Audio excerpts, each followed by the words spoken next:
Bueno, vamos a empezar, ya somos 24. ¿Sí me escuchan? Sí, Sammy, Sí, sí te escucho. sí, sí te escuchamos. Ok, vamos a iniciar el día de hoy. Les vamos a dar el tema de enfermedad vascular cerebral enfocada en la isquemia. Esta clase está a cargo del doctor Olmos y nosotros les vamos a presentar el tema.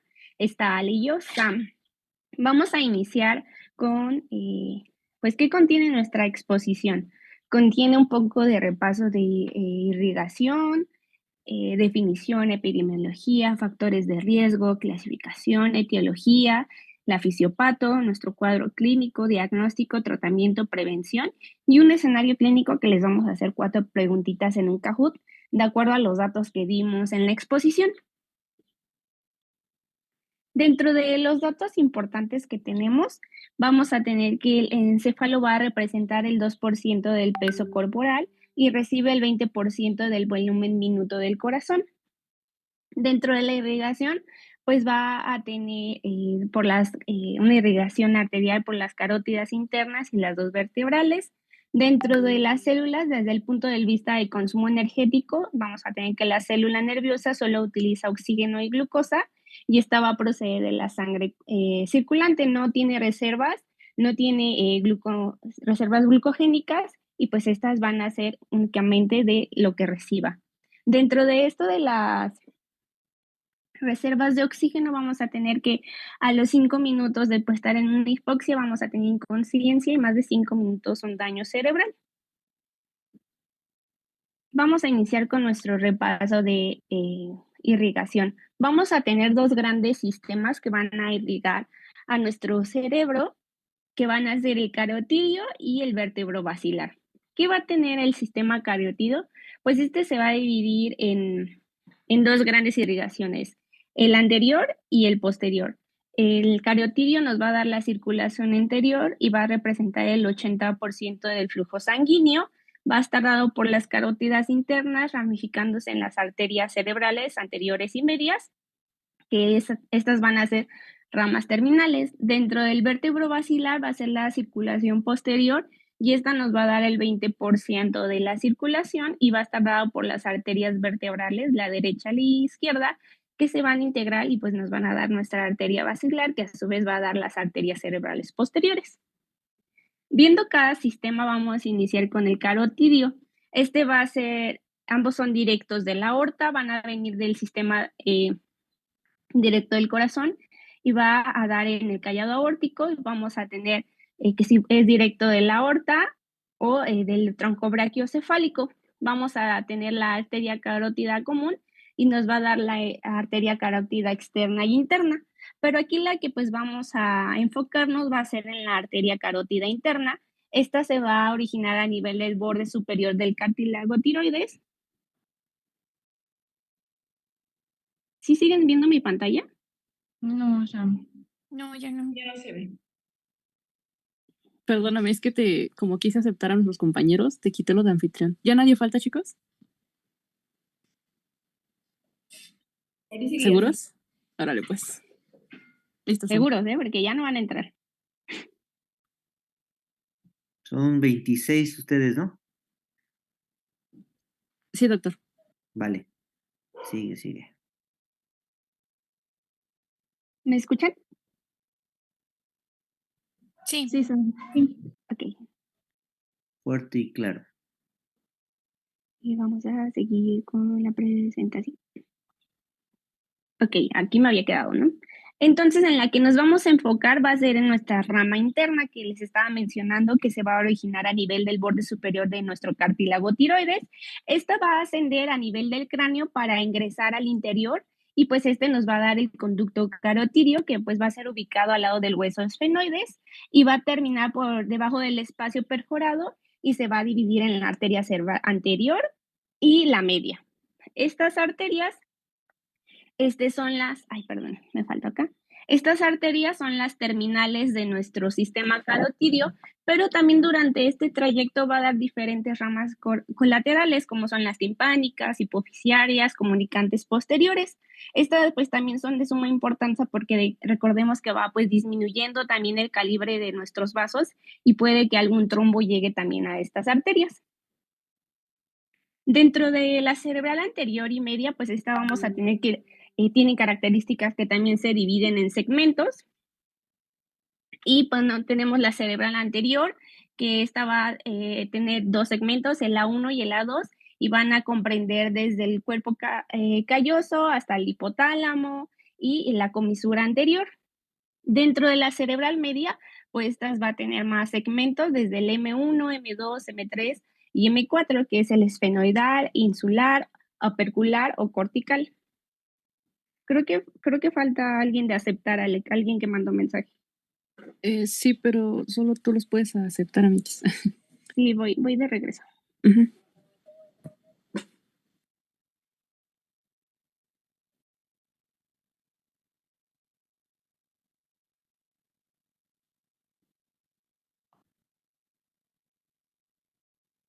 Y pues estas va a tener diferentes divisiones que pues dentro de esto también va a dar diferentes colaterales como la facial, maxilar interna, comunicante posterior, oftálmica, etcétera.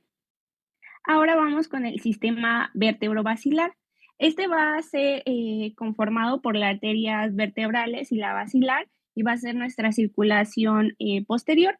Esta va a formar por la arteria vertebral derecha y izquierda que se van a integrar en la arteria basilar. Esto nos va a dar irrigación y ramificaciones de las arterias cerebrales posteriores que nos van a dar a los lóbulos occipitales, también nos van a dar pues arterias cerebelosas. Dentro de, pues, de este trayecto se van a dividir y van a llegar hasta el polígono de Willis. Dentro de la arteria basilar vamos a ver que esta da la arteria vertebral posterior y va a irrigar lo que va a ser el tallo cerebral, el cerebelo, corteza cerebral. Vamos a tener que el polígono de Willis se va a conformar por dos carótidas internas, dos segmentos de la arteria cerebral anterior, una arteria comunicante anterior y posterior y una arteria cerebral posterior. ¿Por qué es importante ver este repaso de anatomía? Pues por los lóbulos que va a irrigar y pues vamos a ver también las manifestaciones clínicas de acuerdo a la arteria afectada. Dentro de la arteria cerebral anterior vamos a tener que irrigar la cara medial y superior del lóbulo frontal, que es lo que se encuentra como en color vino. Dentro de la cerebral media son las que se van a desplegar desde la superficie lateral del hemisferio para irrigar uno de los lobos, que es la superficie verde, y dentro de la anterior cariotidia se va a encontrar esta. Dentro de la cerebral posterior van a irrigar la superficie medial e inferior de los lóbulos temporales. Ahora sí, vamos a iniciar con EBC isquémico. Este lo vamos a definir como un síndrome clínico, una enfermedad cerebrovascular, como un trastorno circulatorio que va a alterar de manera transitoria o definitiva el funcionamiento de nuestro encéfalo. Nuestro encéfalo es todo lo que se va a encontrar dentro de la cavidad, o sea, dentro del cráneo, y se puede dividir en tres grandes partes, que es el cerebro, el tronco encefálico y el cerebelo. De este vamos a tener dos tipos, que va a ser la isquemia y la hemorragia. Dentro de, pues la hemorragia va a ser un vaso que se rompe por un aneurisma y pues va a causar una hemorragia intracraneal. Y dentro de la isquemia puede ser es una obstrucción del flujo debido a un trombo y esta tiene múltiples causas. Dentro de los datos de importancia sobre esta enfermedad, vamos a tener que es la primera causa de discapacidad en adultos y en México el EBC ocurre entre 118 personas por cada 100,000 habitantes al año. También es la segunda causa de demencia y la probabilidad de que un EBC se vuelva a repetir en un lapso de 2 años es del 10 al 22% y de que tenga una discapacidad dentro de los primeros 10 días, pues están hasta un 16%. Vamos a tener que en México es la sexta causa de muerte del último dato del 2015 que nos reporta. Dentro de los porcentajes vemos que la isquemia abarca hasta un 87% de las causas que a comparación de la intracerebral y la subaranoidea, que solo ocupan el 10 y el 3%. Ay, espérenme porque no cambia. Ay. Dentro de los factores de riesgo, tenemos modificables y no modificables. ¿Alguien me puede decir cuáles son los no modificables dentro de estos cuadritos rosas que se encuentran aquí? Puede ser la obesidad, el alcoholismo, el sedentarismo, el tabaquismo. Ajá. ¿Y los no modificables? Pues podrían ser las cardiopatías, la edad, Ujú, la herencia también. Los antecedentes. Exacto. Aquí es importante saber cuáles son los factores modificables, porque de acuerdo a esto, un EBC puede ser prevenible hasta en un 90, de un 87 a un 90% si son tratadas en metas y valores para los pacientes de acuerdo a cada enfermedad que padezcan o que estén en tratamiento oportuno. Es decir, nosotros podemos prevenir o ayudarles a prevenir o dando datos para su obesidad, en su hipertensión arterial tenerlos en metas, en su diabetes mellitus tener una HB glucosilada menor al 7%. ¿Por qué? Porque todos estos mecanismos nos van a generar lesiones en nuestro endotelio que lo pueden hacer protrombótico para generar estos trombos y pues tener un EBC o cualquier otra enfermedad cardiovascular o cerebral. Dentro de la edad mayor a 55 años, también en los varones o en la herencia, pues es algo que no vamos a poder cambiar, pero vamos a poder tener prevención de acuerdo a los otros factores, como son las cardiopatías, en especial en la fibrilación auricular en las personas mayores, los altos niveles de colesterol, los altos niveles de lípidos, y vamos a tener aquí que el tabaquismo pasivo representa hasta un 25% de evidencia que afecta a las personas. Dentro de los inmunológicos, el síndrome de antifosfolípidos, y dentro de los hematológicos, problemas de coagulación. Aquí la clasificación, la guía de práctica clínica, nos menciona 3, la Oxford, la TOWS y la CCCS. Dentro de esta, para las causas se utiliza como una combinación de todas, pero cada una nos da diferentes subtipos. Dentro de la primera tenemos la aterosclerosis de grandes vasos, el embolismo cardioaórtico, oclusión de arterias pequeñas, otras causas y causas indeterminadas. Dentro de la de TOWS es la aterotrombótica, cardioembólica, infarto lacunar, causa inhabitual y de origen indeterminado. ¿En qué se basa pues cada una de estas clasificaciones? Vamos a tener que la de CCS es de acuerdo a su etiología, mientras que la de TOWS es de acuerdo a sus subtipos y la de Oxford es de acuerdo al infarto que se da en la arteria, si es anterior, si es posterior o si es completa. Dentro de la etiología, ¿qué es? Es la disminución del aporte sanguíneo al tejido cerebral a consecuencia de la obstrucción de alguna arteria o vena. Vamos a ir desglosando pues cada una. Vamos a iniciar con la aterosclerosis de grandes vasos. Vamos a tener que junto con la del embolismo cardioaórtico, van a ser las más comunes cuando tengamos un EBC. Las podemos también diferenciar por su clínica, que vamos a ver. La primera de aterosclerosis de grandes vasos, esta va a ser más común en la bifurcación carotidia y se va a deber a factores metabólicos, como va a ser un mal control de la diabetes y la hipertensión arterial, porque se van a formar placas de ateroma que se van a fragmentar y pues van a viajar hacia el sistema. Dentro de esta, pues clínicamente, como va viajando el trompo y va obstruyendo a su paso, pues va a ser una clínica que va a ir poco a poco. Es decir, vamos a tener una hemiparesia, una debilidad que va avanzando gradualmente, comparándola con un embolismo, un cardioembolismo, que aquí el 30% se va a causar por una fibrilación auricular, y esta va a ser una clínica de inicio súbito, que va a tener múltiples territorios, es decir, vamos a tener muchas alteraciones, desde disfagia, disartria, por las lesiones múltiples. Aquí en la de embolismo cardioaórtico, según la bibliografía, dice que también puede hacer una conversión a un EBC hemorrágico. ¿Pero por qué? Pues, a ver, déjenme ver si puedo rayar. Bueno.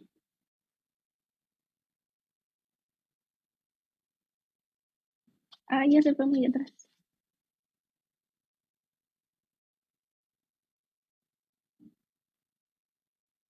Bueno, dentro de esto, ¿por qué se puede convertir en un EBC hemorrágico? Ya tenemos aquí como en la primera imagen que ya tenemos nuestro trombo en la arteria. Entonces, este trombo va a obstruir el flujo sanguíneo, pero recordemos que este flujo sanguíneo no solo da irrigación hacia el cerebro, sino también da irrigación hacia el propio endotelio. Entonces, este se daña por la obstrucción del flujo, no hay oxigenación, entonces se debilita, se hace, se le quitan propiedades, entonces cuando ya se degrada este trombo, entra la sangre a presión y puede causar un EBC hemorrágico porque hay una ruptura de este vaso debido a un debilitamiento anterior al coágulo que se quedó ahí tapando el flujo. Dentro de la número 3, que es la oclusión de arterias pequeñas, pues esta va a ser no de urgencia, no va a llegar un EBC por enfermedad de vasos pequeños. ¿Por qué? Porque esta es progresiva, porque va a causar en las arterias muy pequeñas lesiones que se van a ir acumulando de forma crónica y pues nos pueden dar daños, pero a un largo plazo. Dentro de esto, pues va a ser la demencia por multiinfartos, que lo podemos observar en las resonancias magnéticas, que va a mencionar Ale más adelante. Dentro de esto, las arterias que se dañan son las lenticoestriadas, las tamaloperforantes y las paramedianas. También se puede dar esto de oclusión de arterias pequeñas por los síndromes lacunares, que ya sabemos que pues, hay más de 20 diferentes tipos, pero dentro de los 5 más importantes, ¿alguien se lo sabe? Bueno, es dentro del número 1 es la hemiparesia motora pura, dentro del número 2 es el sensitivo puro, y dentro del número 3 el sensitivo motor, y el 4 disartria y hemiparesia. Dentro del 4 y 5, que son otras causas o causas indeterminadas, podemos tener desde lo vascular, hematológico, inflamatorio, drogas, infecciones, como son la endocarditis, la cocaína, la vasculitis, policitemia y displasias. Dentro de las causas pues indeterminadas, encontré, doctor, que si se sumaban una o dos causas, por ejemplo, que tuviera una aterosclerosis de grandes vasos, pero tiene un embolismo, eso entra entre causas indeterminadas porque son dos causas que suman una. No sé si esté en lo correcto. Como etiología, Sí, doctor, ajá, de causas indeterminadas, mencionaba que si hay una suma de una aterosclerosis y un embolismo, se colocaba como causa indeterminada. ok, pero esto es como para cuestión estadística, ¿no? Yo creo, ¿no, doctor? Sí, porque digo, a final de cuentas lo que vamos a diferenciar, la gran diferencia que vamos a hacer va a ser entre el isquémico y el hemorrágico, ¿sale? Aquí la diferencia, pues va a ser la clínica, va a ser los hallazgos tomográficos, ¿sí? Va a ser el tratamiento, ¿no? El abordaje terapéutico. Pero la fisiopatología la van a compartir ambos. La diferencia, pues va a ser el origen de ese émbolo, ¿no? O de esa obstrucción. Sí, doctor. Pero sí más queda como estadístico. Aquí les puse una tablita del artículo que está abajo sobre factores pronósticos de la supervivencia, que es un artículo mexicano que nos da dos parámetros que se relacionan, los factores de riesgo y el tipo de EBC isquémico. Dentro del izquierdo tenemos el aterotrombótico y nos da las características y el factor de riesgo que más asocia en este EBC. Y pues es la importancia de diagnosticar a tiempo los factores de riesgo para nosotros también, pues un diagnóstico nosológico sobre por qué se dio ese EBC isquémico. Aquí se las dejo para que la vean con calma. Ahora, era lo que les decía que puede afectar de manera transitoria este EBC, que esto lo definen como un episodio transitorio, generalmente menor a 1 hora o hasta 24 horas, pero este va a ser de inicio súbito y breve, que esto lo podemos pues relacionar con un cardioembolismo, porque puede ser de resolución espontánea, se puede disolver ese EMBO y regresar al paciente a su estado inicial, sin datos de déficit neurológico o sin oclusión cerebral al tomar una resonancia magnética.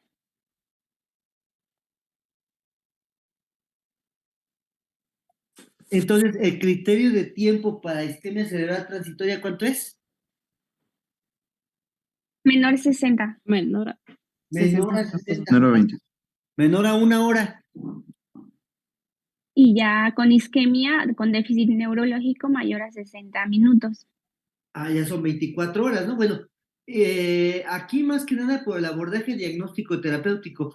¿Te acuerdan cuánto es la ventana? Bueno, antes de que lleguemos ahí, ¿de cuánto es la ventana terapéutica para un EBC isquémico? De 4.5 horas. 4 horas. 4 horas. 4.5 horas, Cinco. exactamente.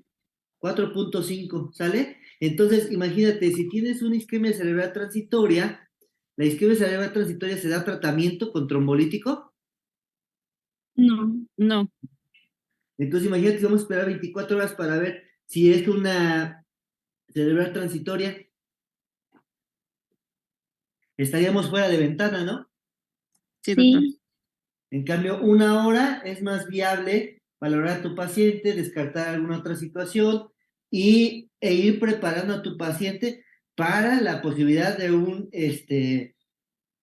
una trombolisis, ¿no? sí, doctor. Sí, doctor. Doctor, también en bueno, bueno, si quieres se lo platico cuando lleguemos a tratamiento. Vale.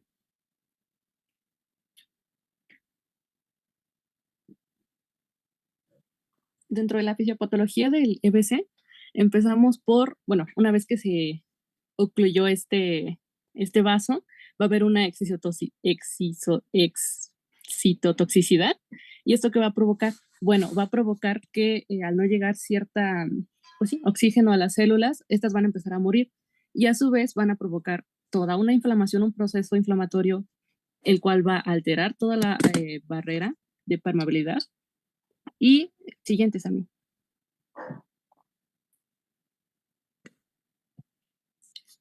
Y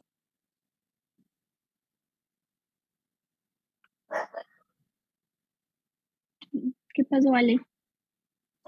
es que se me cierra el micro, espérame. Listo. Ahora sí, dale a la siguiente, Fanny. Ok, entonces, ajá, ahora, ahí tenemos una, no sé si puedes como acercarle donde está el circulito. Excelente. Ahí podemos ver que una vez que todo se perdió toda la conectividad celular, hay una inflamación y a su alrededor va a haber un proceso inflamatorio. Y esto va a generar que se generen una alteración metabólica y esto va a generar radicales libres. Y ya, ya puedes quitar el acercamiento. Bueno, cuando se obstruye el flujo, va a haber una disminución del oxígeno y de la glucosa, que era lo que les mencionaba al inicio, que estas células, su principal energía es el oxígeno y glucosa porque no hay reserva. Entonces, al ver estas dos vías, o sea, no hay oxígeno, no hay glucosa, no hay formación de ATP, entonces nos va a formar el edema citotóxico. Esto va a dar entrada a que ingrese más calcio y se active la fosfolipasa 2, que va a destruir destruye el fosfato de las membranas y que nos va a dar un metabolismo anaerobio donde va a haber acidosis láctica y nos va a llevar a una necrosis del infarto cerebral, que es como más en resumen.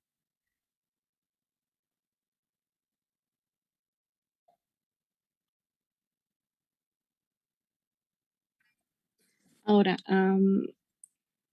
algunas causantes de la hemorragia cerebral son principalmente pues la hipertensión arterial crónica y también se asocian algunos como podría ser traumas. Las manifestaciones clínicas serían aparición súbita de ciertas manifestaciones clínicas y algunos datos que nos pueden dar alguna sospecha clínica de una hipertensión, ¿cómo se llama? Hipertensión arterial craneal. Sería que el paciente presente cefalea, náuseas, vómitos. siguiente, Sammy. Ahora vamos con nuestro cuadro clínico, era lo que mencionaba de las arterias, que lo podemos ver de acuerdo a cada arteria dañada. Dentro de la cerebral media, pues vamos a tener que esta es la que más infarta, y la clínica que nos va a dar, pues va a ser afasia, parálisis y pérdida de la sensibilidad en cara, extremidades superior. También vamos a tener mirada desviada hacia la lesión parecida de miembros inferiores, semianopsia homónima. Dentro de la cerebral anterior, vamos a tener que esta se presenta del 1 al 4% después de la cerebral media, y esta va a tener una afasia motora, trastornos del esfínter, afasia motora transcortical, parálisis y pérdida de la sensibilidad en extremidades inferiores, mientras que la cerebral posterior nos va a dar hemianopsia homónima contralateral, afección de la memoria por la afección en la cara medial del temporal, afección visual y agrafia o alexia. Dentro de la arteria basilar, pues esta ya nos puede caer hasta en un coma, parálisis de nervios, llevarnos a apnea, disfagia, disartria. Y acá les puse una imagen más gráfica sobre qué representaba cada uno y qué nos puede dar desde la disartria, la parálisis, la hemianopsia, la debilidad de miembros inferiores, la pérdida de esfínteres, por ejemplo, en la arteria cerebral anterior, que es la que está coloreada de azulito, la disartria en la arteria cerebral media, que esto es como pues, algo más gráfico de lo que nos da a nivel del cuadro clínico. Y pues también su inicio, como veíamos anteriormente, que si es de inicio súbito, que si es gradual, y pues también lo vamos a poder evaluar en las escalas que les va a presentar Ale. Dentro de esta les puse estas tablitas que se encuentran en el artículo de abajo que les puse, anatomía básica cerebral, para el cardiólogo intervencionista, pero pues aquí venían sobre qué manifestaciones nos puede dar de acuerdo a cada colateral que tiene nuestra arteria carótida. Por ejemplo, en la oftálmica, ceguera, hemiparesia, disartria, debilidad hasta la arteria cerebral anterior, que pues aquí podemos complementar más nuestro cuadro clínico. Y dentro de la arteria vertebrobasilar vamos a tener que la posterocerebral inferior va a dar dolor facial, perivoltario, nixtamus, desviación tónica de la mirada, que era lo que les mencionaba, ataxia, diplopia y vértigo, náuseas, que pues ya es como un cuadro clínico especificado a cada arteria.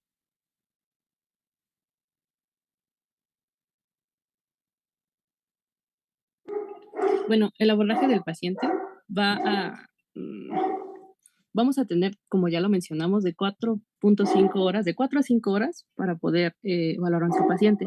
Pero lo más importante aquí es tanto poder estabilizar a nuestro paciente y no nos podemos detener tanto en esta pregunta clínica, ¿no? En toda nuestra anamnesis que vamos a hacer, nos tenemos que ir al grano.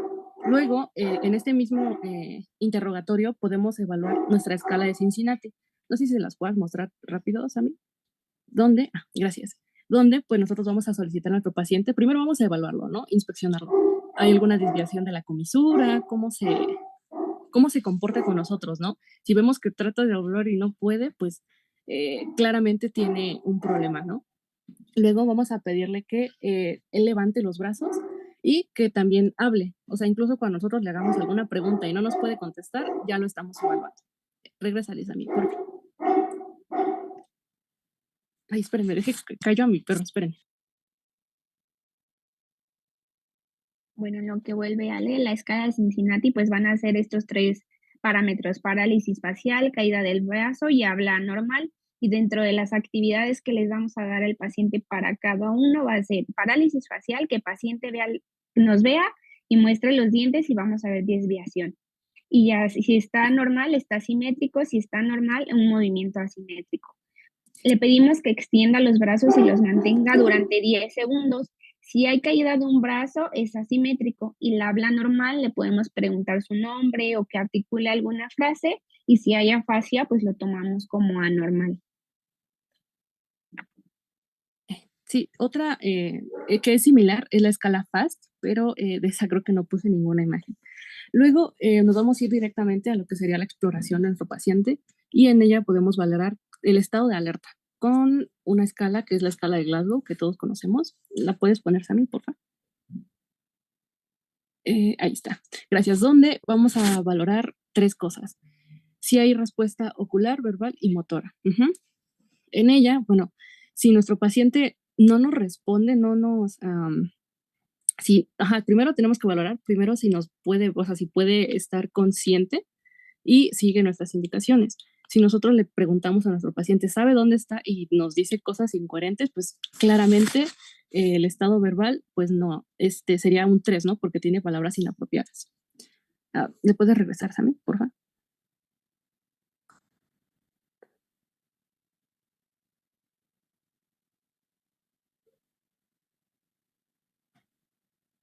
Luego, para valorar a nuestro paciente, vamos a también ocupar la escala de Nice y la escala de Daniels. La escala de Daniels es más bien como para valorar la La fuerza muscular. a la fuerza muscular de nuestro paciente, la respuesta que tiene y la escala de Nice. ¿La puedes poner, por favor, Sammy? Aquí está. Gracias. En ella podemos ver si tiene un déficit leve, moderado o un déficit importante.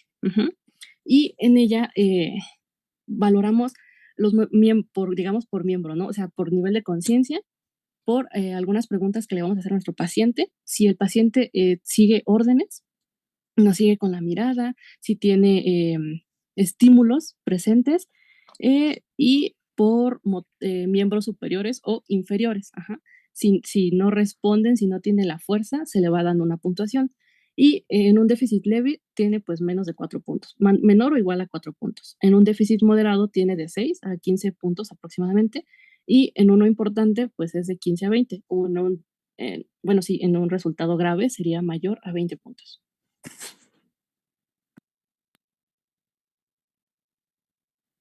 Regresale otra.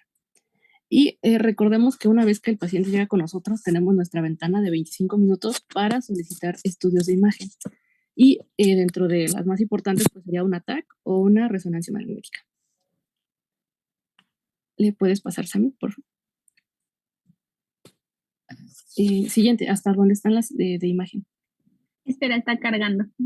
Sí, sí, está bien.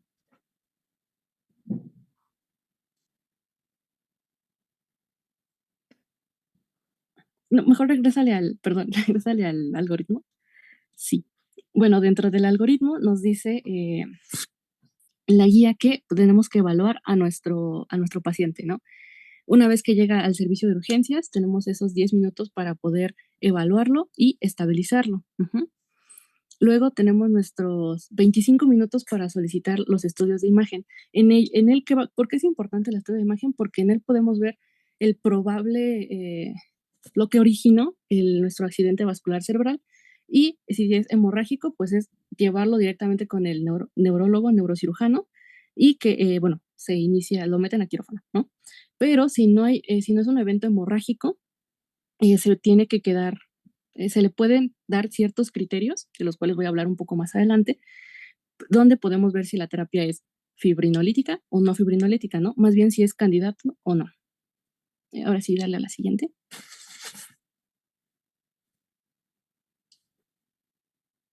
Ok, en la TAC, ¿qué es lo que podemos ver?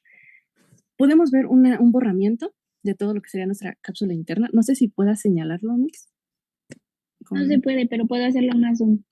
Bueno, gracias. Puede haber un borramiento de estas zonas. Esta es la escala de Pesos. Bueno, está un poquito más adelante, la explico mejor. Y en ella podemos ir viendo si hay alguna pérdida de la nitidez al signo de la cuerda o alguna disminución de la sustancia gris o blanca. Siguiente. Ahora, la resonancia dice que es de sensibilidad del 100% y donde está el tejido lesionado se va a brillar y se va a ver. Y hay una disminución de la perfusión en donde está el tejido afectado.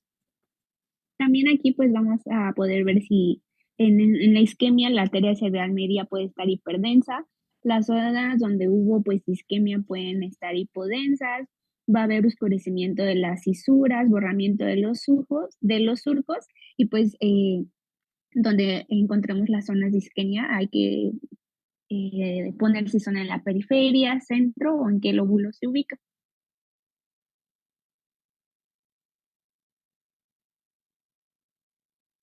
Aquí está la escala de aspectos. Esta nos dice que dependiendo de de las regiones afectadas, vamos a ir dándole cierta puntuación.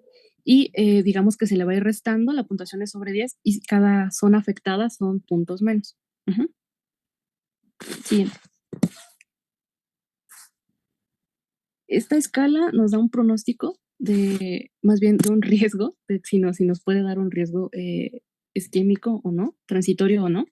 Y bueno, en él si él es un paciente que tiene más de 60 años, que tiene una presión sanguínea alterada, si tiene algunas fallas, como podría ser debilidad en alguna parte de su cuerpo, que tenga alteraciones en su lenguaje y que los síntomas, bueno, que sean menor a 60 minutos.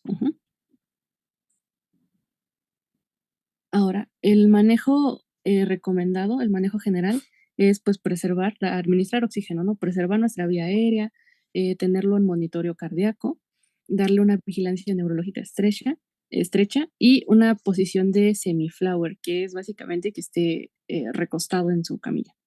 Sí, ¿no, doctor? La posición de semiflower es a 45 grados.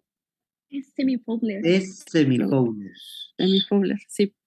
Y son 30 grados a partir Sí, de doctor. Y los valores recomendados para pacientes con hipertensión arterial que sea menor, si no recuerdo mal, es de generales. No me acuerdo si alcanzaron a escuchar los como valores recomendados para el control de la hipertensión arterial. Que es Apenas lo ibas a decir. Ok, gracias. Bueno, era 140/90. Digamos que no es lo recomendado que tengan, sino que tengan menor a esta cifra. Bueno, vamos a iniciar con, dependiendo, si es un hemorrágico, obviamente no le vamos a dar anticoagulantes, ni nada que se le parezca, pero si no es hemorrágico y dependiendo del tiempo que haya transcurrido, podemos iniciar una terapia de fibrinólisis. Siguiente examen, por favor.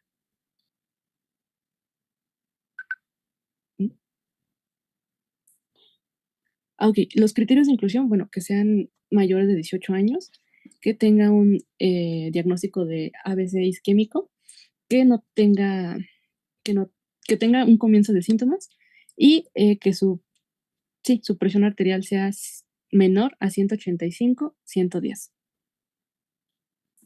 Aquí les puse una tablita de, digamos, la valoración de acuerdo a los tiempos. En los primeros 10 minutos, pues son la evaluación general.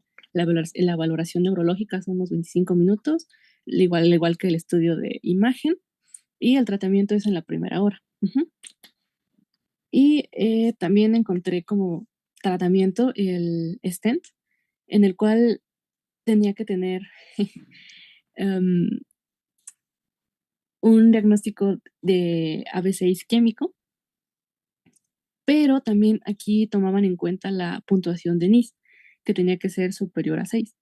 Y bueno, en esta es como, no les puedo platicar tanto el procedimiento, porque es como por cateterismo y les meten un como tubito que les expande pues sí, la arteria. Y siguiente.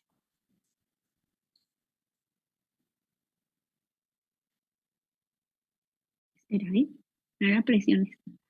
Sí, no te preocupes. Ahora sí, algunos fármacos que que podemos ocupar, que es el inicio del alteplase, el cual es a 0.9 kilogramos el del peso del paciente, pero pues si tenemos un paciente de 120 kilos, obviamente no le podemos dar más de 90 miligramos, el máximo es 90 miligramos. Y la administración le das un bolo inicial del 10% de la cantidad que le tienes que dar de miligramos y el resto se lo administras por goteo en los siguientes 60 minutos. ¿Sí, doctor? Es que eso no sé si estoy exactamente bien. A ver, perdóname. Sí. Me quedé, ahorita estamos viendo esta diapositiva, pero me quedé, te iba a preguntar desde el NIS, mencionaste tú 6. ¿Con cuánto de NIS está indicada la trombolisis? Tu diapositiva previa. ¿Ya viste? Tienes puntuación de NIS de 6 o superior. ¿Vas a retomar esa parte? No, doctor. ¿Más de cuánto? Ajá. Más de cuánto y menos de cuánto. Ok. Para iniciar una terapia de trombólisis tienes que tener mayor a 4 y Ajá, menor a 25. así es. Ajá. Ok. Y bueno, para no iniciar una trombólisis es mayor a 25 y una edad mayor a 80 años, uso de anticoagulantes orales, historia de diabetes y índice isquémico previo. Ok. Y aquí mencionas en tu tabla que tienes del lado izquierdo, Ujú. dices 6 horas en pacientes seleccionados. Administración de tratamiento endovascular. ¿Qué onda con eso?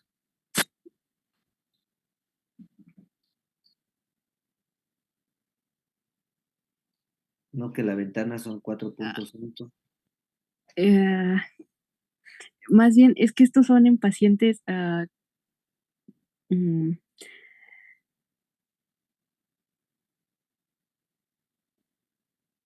Jaque. Hacking, sí, doctor. Es que esto Bueno, recuerdo que eran los esta sí se puede usar 6 horas, pero para pacientes con con el transitorio, ¿no? cateterismo dirigido a la arteria responsable. Catéter intraarterial a la arteria responsable, entonces ahí sí puedes extenderte hasta 6 horas. Para esto, pues requieres una sala de hemodinamia, cateterismo, ¿vale? Ok, doctor. Sí, doctor, gracias. Sammy, me comenta una amiga que si puedes dejarla pasar, por Y a ver, la pregunta que me hacías de la siguiente diapositiva, a ver, ahorita que la regrese. Sí, doctor. Sí, voy rápido. Sí, no te preocupes. Era respecto a la administración del alteplase. A ver. Son los 0.9 por kilogramo del ¿Por kilo? paciente. Ajá, la Ajá. dosis. Pero la dosis máxima pues es 90. Pero más bien la administración de los bolos. El bolo inicial, bueno, decía la guía que era del 10% del total. Y el resto se administraba en los siguientes 60 minutos. Así es. ¿Sí? Ok. Sí. Vale, sí, gracias, doctor. Y bueno, de anticoagulantes se administran 24 horas después del evento transitorio. Y si es un ictus ligero, sería 3 días después. Y las medidas post-trombólisis es bueno, la monitorización de los signos vitales, principalmente pues la presión, bueno, la tensión arterial, valorar si no tiene algún signo de sangrado y iniciar vasodilatadores. También se puede iniciar algunos sedantes y tomar un electro 6 horas después de la trombólisis. Ujú. Algunas complicaciones que nos puede dar este evento pues son el edema cerebral, algunas crisis epilépticas, alguna transformación del mismo EBC que les habíamos comentado a un EBC hemorrágico. Y, por ejemplo, leí que las principales complicaciones pues eran las crisis epilépticas, pero no se recomendaba dar una profilaxis, bueno, sí, para estos. Y de algunas complicaciones no neurológicas tenemos las arritmias, alguna neumonía por aspiración, alguna alteración hidroelectrolítica y alguna trombosis venosa profunda o un tromboembolismo. Y listo. Doc. Sí. ¿Alguna duda? Fue muy práctica la presentación, como les mencioné, tiempos, dosis, ahí están, ¿vale? Yo sí tengo una duda, doctor. A ver, De acuerdo a las ventanas del tratamiento, es que yo leí que, por ejemplo, el flujo cerebral es de 50 a 60 mililitros minuto por cada 100 gramos de cerebro. así Y es, hasta también, 75. decía, decía que un déficit, o sea, era como de acuerdo a las etapas de 20 a 40, pero ya si tenías un déficit de 20 a 40 y habían pasado como estas horas, aún podías hacer tratamiento de acuerdo al flujo sanguíneo, sin importar la ventana de tiempo para la fibromialgia, pero decía que si ya hay un daño infartado menor a 15 mililitros por minuto, ya sin importar el tiempo no se le hace. ¿Dónde encontraste eso? Bueno, con respecto a los flujos, al flujo sanguíneo cerebral, lo que encuentro, bueno, con respecto a la disminución de los flujos, lo que he leído es cómo te va reportando de acuerdo a cada disminución del flujo, qué alteración se va presentando. Pero como tal, que de acuerdo a la medición puedas dar una trombolisis, no. De hecho, ninguna de las guías te menciona eso. Entonces solamente sería como para manejo de la clínica, los flujos, doctor. En caso, mira, esto sería en caso que tuvieras una manera de medir la perfusión cerebral. Ok. ¿Cómo determinamos el flujo sanguíneo cerebral, Sam? No sé, doctor. ¿Cómo, Sam? Me estás preguntando el flujo sanguíneo ¿El cerebral. flujo, doctor, o la presión arterial cerebral? Es la presión de perfusión cerebral. Ajá, esa es por... Ay, era presión Ajá. media, presión arterial media, Menos menos... Ay, la ah, PIC, sí, la PIC. la presión intracraneal. Entonces, si tu presión arterial media es de 80 y tienes una PIC, ¿cuánto es lo normal de la PIC, Sam? Menor a 10. No.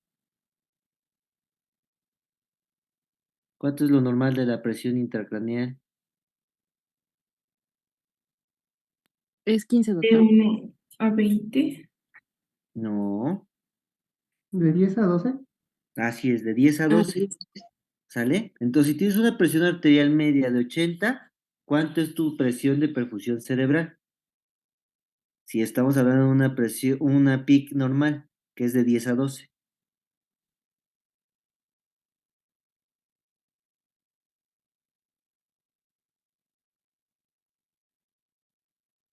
¿Cuánto tendríamos? 70, ¿no? 68 centímetros a 70. 68. 68 a 70, ¿sale? Entonces lo que se está descrito, lo que tú has visto, lo que ves descrito es de acuerdo, se ha descrito en el traumatismo craneoencefálico, en aumento de la presión intracraneal. En parte de las medidas, cuando tienes las medidas de paciente neurocrítico, ¿por qué las metas? ¿Por qué la meta de una PAM mayor de 80? Precisamente por esto, porque cuando tú tienes una presión intracránea secundaria a un traumatismo craneoencefálico, o a un edema cerebral secundario, a un EB6 isquémico o hemorrágico, cuando tienes datos de hipertensión intracraneal, ¿sí? De ENDE, tienes que entender que si tú no cumples tus metas de PAM, vas a tener una disminución en la perfusión cerebral. Y si tienes una disminución en la perfusión cerebral, es ahí donde te va dando las diferentes alteraciones que tienes de acuerdo a la disminución. Por ejemplo, Ok, rápido, doctor. busquen en internet cambios cerebrales de acuerdo a presión de perfusión cerebral.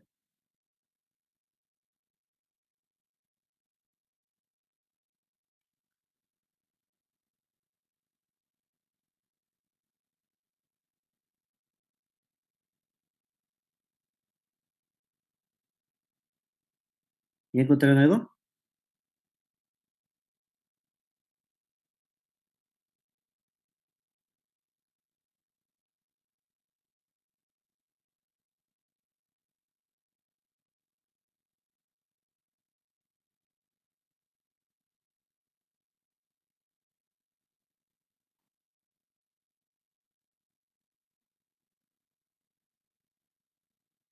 ¿Ya tienen algo? No, no. ¿Es lo de la herniación cerebral, doc? O bueno, No, la ah, herniación cerebral se da cuando incrementa la presión intracraneal. ujú.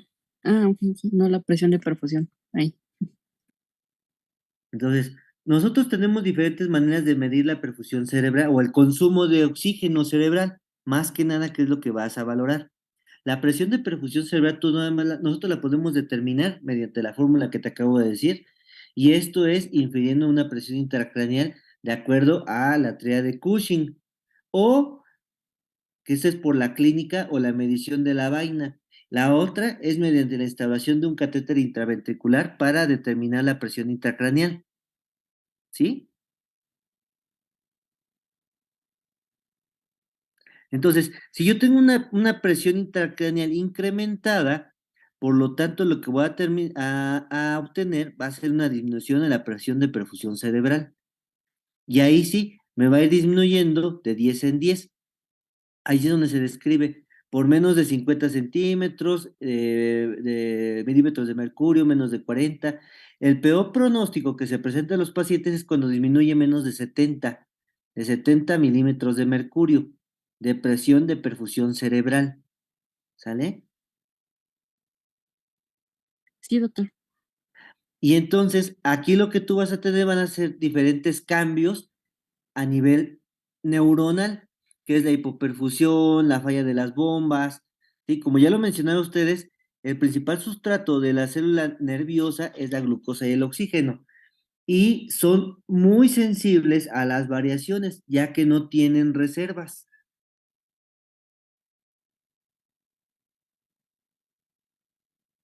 Sí, doctor. Sí, doctor.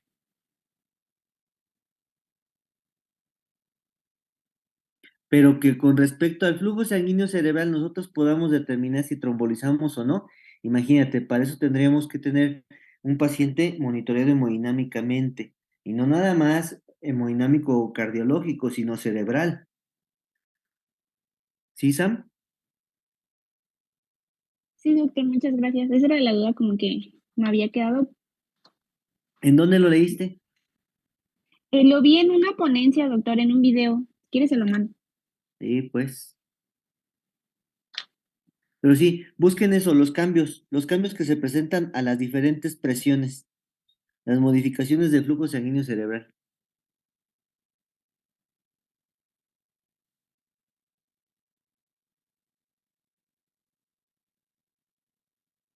Sí, doctor.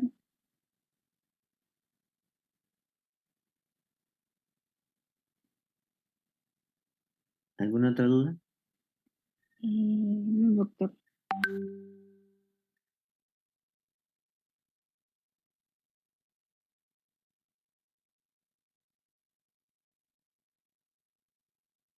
Y vamos a hacer rápidamente, se me estaba olvidando las 4 preguntitas del Kahoot. Ok.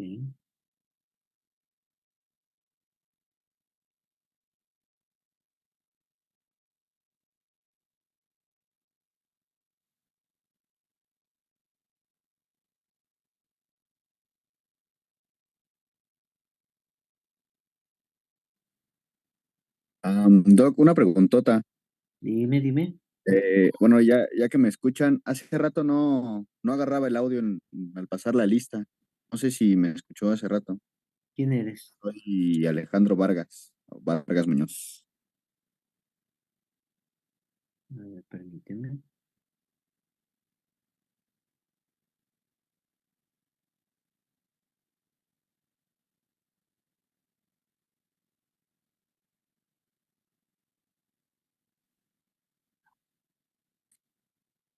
Vargas Muñoz, sí, te pasé lista. Ah, pero sí me escuchó. Sí. Ah, no, tu compañera, ¿va? Sí, porque no me agarraba esto del audio.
están todos, ¿verdad, chicos? ¿Chicos?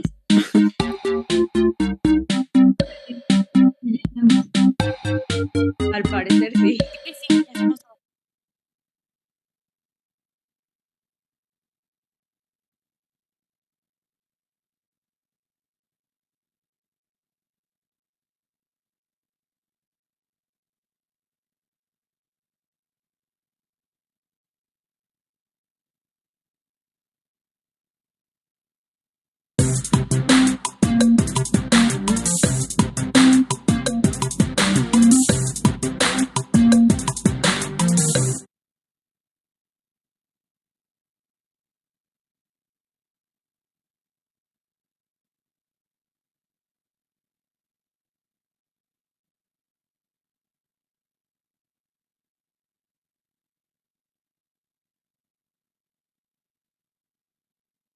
¿Se fue el audio? Sí, doctor, como que se trabó, creo. Creo que sí, Doc.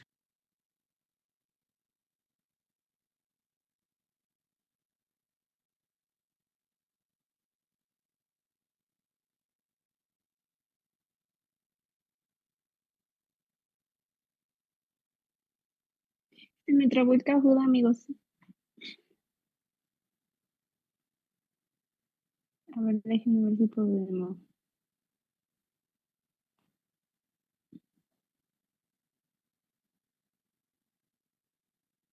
Ya, a ver si carga.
¿Quién fue el equipo 1?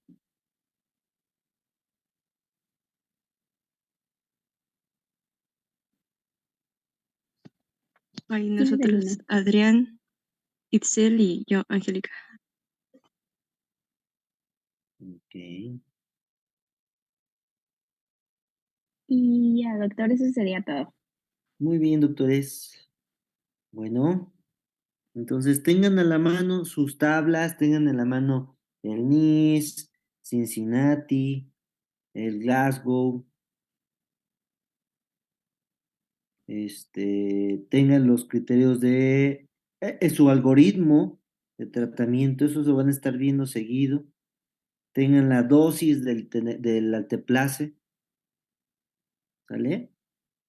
Los criterios tomográficos, eso me faltó preguntarles. ¿Cuáles son los datos directos e indirectos de EBC en la tomografía?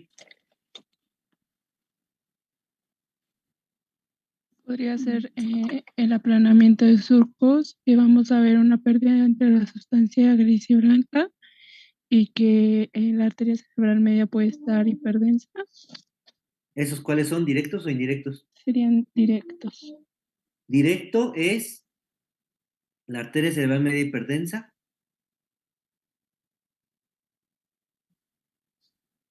Y los indirectos es la pérdida de la relación sustancia gris, sustancia blanca, la diferenciación, el borramiento de la cintilla insular, la pérdida de las fisuras. Esos son datos de edema.